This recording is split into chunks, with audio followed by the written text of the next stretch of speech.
Congressional hawks rush to intensify war in Syria. This is coming out of Global Research CA. Goes on to talk about how last Tuesday Congress convened in special session. With normal rules suspended, they passed House Resolution 5732, the Caesar Syria Civilian Protection Act. The resolution calls for intensifying already harsh sanctions in Syria, assessing implementation of no-fly zone in Syria, and escalating efforts to press criminal charges against Syrian officials. The motivation for bypassing normal rules and rushing the bill through without debate was articulated by the bill's author and ranking Democratic Eliot Engel. Quote, "We cannot delay action on Syria any further. If we don't get this legislation across the finish line in the next few weeks, we are back to square one. The current urgency may be related to the election results since Trump has spoken out against quote-unquote regime change foreign policy. As much as they are critical of Obama for not doing more, congressional neocons are concerned about the prospect of a president who might move towards peace and away from war." It also at the bottom goes on to say that basically if the Syrian government and allies continue to advance in Aleppo and Damascus, the situation will come to a head. The enemies of Syria, predominantly the USA, Gulf countries, NATO, and Israel, will come to a decision point. Do they directly intervene, or do they allow regime project to collapse? HR 5732 is an effort to prepare the direct intervention and aggression. One thing is clear from the experience in Libya: neocons do not care if they leave a country in chaos. The main objective is to destabilize and overthrow a government which is too independent. If the USA and allies cannot dominate the country, then at least they can destroy the country, authority, and leave chaos. What is at stake in Syria is whether the USA and allies are able to destroy the last secular and independent Arab country in the region, and whether the U.S. goal of being the sole superpower in the world prevails. The rushed passing of 5732 without debate is indicative that regime change proponents have not given up their war on Syria, and they seek to escalate U.S. aggression. So basically what this says, guys, is that NATO and the U.S. and their allies are not giving up on Syria just yet, even though Russia and Syrian forces are in there pounding the living crap out of ISIS and in Aleppo. And not only that, but we've got Turkey calling to reconsider the no-fly zone as well, expressing concerns over the bombing of hospitals in Aleppo, which there's no proof that Russia or Syria have done this. In the past, it has been proven there was actually U.S. coalition strikes that are bombing these hospitals, and more of a false flag sort of way to provoke Russia and blame them for what is going on in Syria so that they can intervene directly. We can clearly see that this war is not off the table. The neocons and NATO and their allies are not giving up on Syria just yet. They have until January 20th to do whatever they want. Obama is a lame duck, but he still has the power to declare war and go into Syria and get this whole thing started, which has been the agenda from day one. And as I spoke before, I do not see them letting Trump remain in office. I do not see them letting one man unravel their plans that they've been basically planning for decades and decades. So we've got a whole bunch of other articles that have come out here just to show the propaganda coming out. U.S. says Russian deployment of missiles destabilizing to Europe.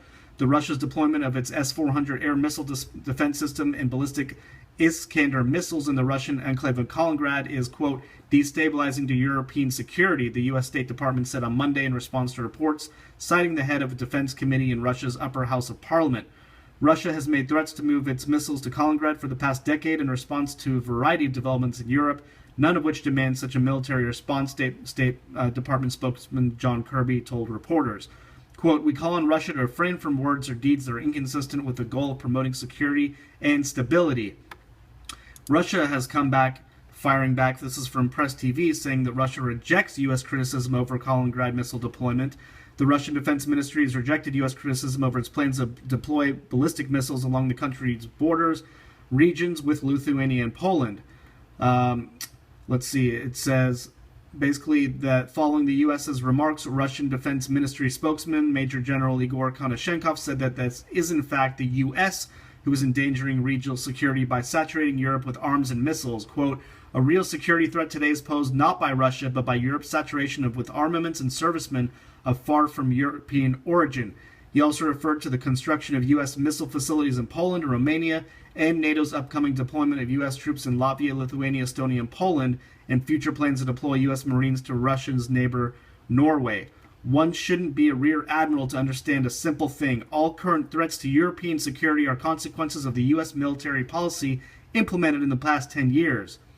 So they're going on to talk about how it's not them who are being the aggressors, it is NATO who are encroaching on Russia, and Russia is basically just defending themselves with the deployment of these S-400 missiles. We've also got Syrian militants get anti-aircraft missiles. A report says members of a foreign-sponsored militant group in Syria have received a considerable amount of shoulder-launched anti-aircraft missiles, a possible indication that the U.S. has eased restrictions on the supply of weapons to the anti-Damascus militants.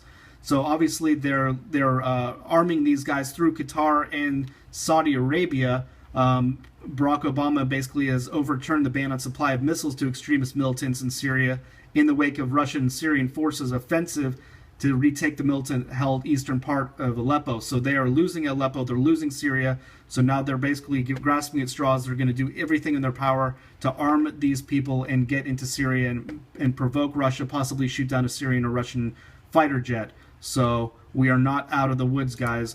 This article obviously came out a few weeks ago. If you guys saw this, the U.S. Army makes the largest European ammo delivery in 2 decades, so clearly they are gearing up for something, and they are not backing down. They're not going to let Trump, like I said before, derail their entire agenda. A few more articles. We've got State Department warns U.S. citizens of heightened risk of terrorist attacks in Europe during holiday season. The State Department issued an alert on Monday to U.S. citizens traveling to Europe about a, quote, heightened risk of terrorist attacks, particularly over the holiday season. Have an emergency plan of action ready, the U.S. urged, according to NBC. Credible information indicates that ISIS and their affiliates continue to plan terrorist attacks in Europe with a focus on the upcoming holiday season and associated events.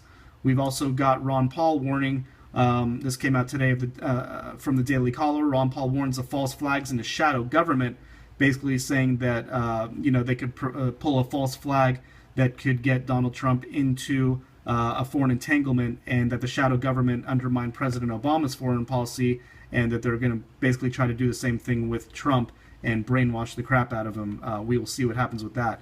One last article here, guys. We've obviously got to be on alert for Thanksgiving on Thursday. This is out of NBC New York. Police boost security threat at Thanksgiving Day parade amid ISIS threats of a truck attack. And there's an article that came out that ISIS is basically wanting to create an attack on Thanksgiving that would emulate or mirror the Nice, France attack that happened on July 14th when a terrorist drove a large truck through the crowd, killing 86 people.